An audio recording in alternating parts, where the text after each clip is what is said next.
ഹരേ കൃഷ്ണ. അവതാരിക തുടരുന്നു. താൻ ഏറ്റെടുത്തിരിക്കുന്ന പ്രവൃത്തിയുടെ വ്യാപ്തിയെക്കുറിച്ച് ഭക്തിവേദാന്ത സ്വാമി പലവരും ചിന്തിച്ചു.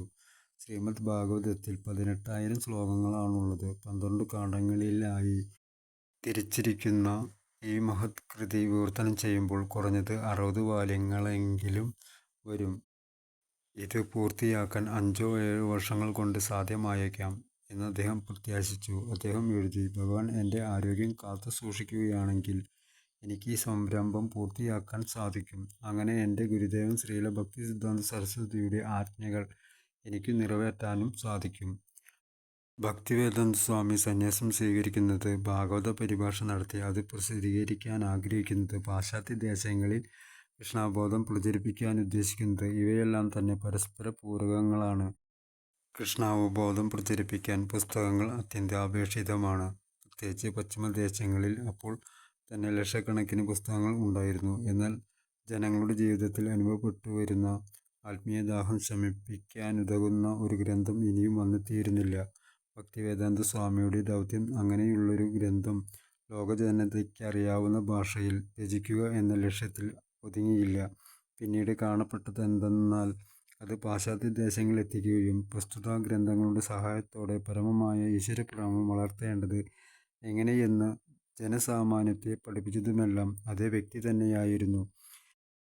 ഇംഗ്ലീഷ് ഭാഷയിൽ വൈദിക പ്രഭാഷണം നടത്തുന്ന ഒരു വ്യക്തിയെയാണ് ഭക്തിവേദാന്ത സ്വാമി അറിയപ്പെട്ടിരുന്നതെങ്കിലും ദേശീയഭാഷയിലുള്ള തൻ്റെ രചനയ്ക്ക് പല അപാകതകളും ഉണ്ടായേക്കാമെന്നും അത് തിരുത്താൻ ഒരു ഗ്രന്ഥപരിശോധകനായി ഇപ്പോൾ ആരുമില്ലെന്നുമുള്ള വിചാരം അദ്ദേഹത്തെ അലട്ടി. എന്നാൽ സാങ്കേതികമായ ഇത്തരം പോരായ്മകളൊന്നും തന്നെ ശ്രീമദ് ഭാഗവതം പ്രസിദ്ധീകരിക്കുന്നതിൽ നിന്നും വിലക്കാൻ കെൽപ്പുള്ളതായിരുന്നില്ല.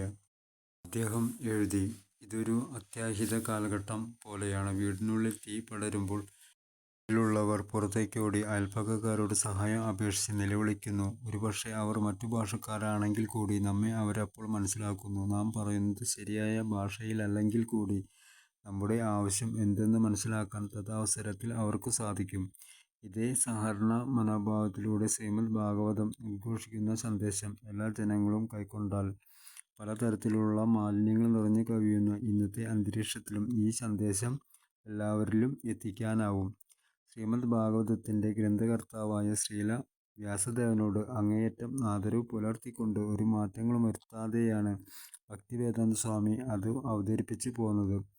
അതുതന്നെയായിരുന്നു ഭക്തിവേദാന്ത സ്വാമിയുടെ മഹത്വത്തിൻ്റെ കാതൽ. അദ്ദേഹം തീർച്ചയായും സ്വന്തം സാക്ഷാത്കാരങ്ങൾ അതിൽ ഉൾക്കൊള്ളിക്കാറുണ്ടായിരുന്നു. എന്നാലത് പൂർവാചാര്യന്മാരുടെ വാക്കുകളെ മറികടക്കുക എന്ന ഉദ്ദേശത്തോടെയുള്ളതല്ലായിരുന്നു.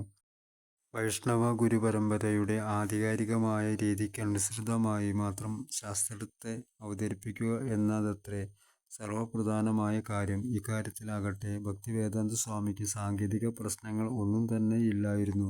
ഗുരുശിഷ്യ പരമ്പരയുടെ അഥവാ സമ്പ്രദായത്തിൻ്റെ പാത ഇടതെറ്റാതെ പിന്തുടരാത്ത പക്ഷം തൻ്റെ ഭാഗവത പരിഭാഷകർക്ക് ഒരു വിലയും ഉണ്ടാവില്ലെന്ന് ഭക്തിവേദാന്ത സ്വാമിക്ക് സുവ്യക്തമായി അറിയാമായിരുന്നു. ഇതുതന്നെയായിരുന്നു അദ്ദേഹത്തിൻ്റെ ഗ്രന്ഥങ്ങൾക്കുള്ള ആധികാരികതയുടെ സ്രോതസ്സും. ചിപ്പിവാഡ ക്ഷേത്രത്തിൽ തൻ്റെ മുറിയിലിരുന്നുകൊണ്ട് രാവും പകലും മേശയ്ക്ക് മുന്നിലിരുന്ന് അദ്ദേഹം ടൈപ്പിംഗ് ചെയ്തു. മുകളിൽ നിന്നും ഒരു ചെറിയ വിളക്ക് അദ്ദേഹത്തിൻ്റെ മേശയ്ക്ക് മുകളിലായി പ്രകാശിച്ചു കൊണ്ടിരിക്കും. തറയിൽ ഒരു കട്ടികുറഞ്ഞ പായയിട്ട് അതിൽ ഇരിപ്പുറപ്പിക്കും. ടൈപ്പ്റൈറ്റർ ഒരു പെട്ടിക്ക് മുകളിൽ വെച്ചിരിക്കും. ഈ പ്രയത്നം പൂവണിയും തോറും കൂടുതൽ കൂടുതൽ പേജുകൾ കടന്നുകൂടും. അവയെ ചേർത്ത് വെച്ച് മുകളിലൊരു കല്ല് വെച്ച് പറന്നു പോവാതെ നോക്കും. ആഹാരവും ഉറക്കവുമെല്ലാം ചിലപ്പോൾ മാത്രം. ഇന്നത്തെ ദിശാബോധം നശിച്ച സംസ്കാരത്തിൽ ഒരു മഹത് വിപ്ലവമുണ്ടാക്കാനുള്ള ശേഷിയും ശക്തിയും ശ്രീമദ് ഭാഗവതത്തിനുണ്ടെന്ന് അദ്ദേഹത്തിന് 100% ഉറപ്പായിരുന്നു. അതുകൊണ്ട് അതിൻ്റെ ഓരോ വാക്കും ഓരോ ഭാവാർത്ഥവും അത്യധികം ശ്രദ്ധയോടെ പരിഭാഷപ്പെടുത്തുവാനാരംഭിച്ചു. അതേസമയം ഈ ദൗത്യം എത്രയും വേഗം നിർവഹിക്കേണ്ടതുമാകുന്നു. ഹരേ കൃഷ്ണ. ശ്രീരാധേ. തുടരും.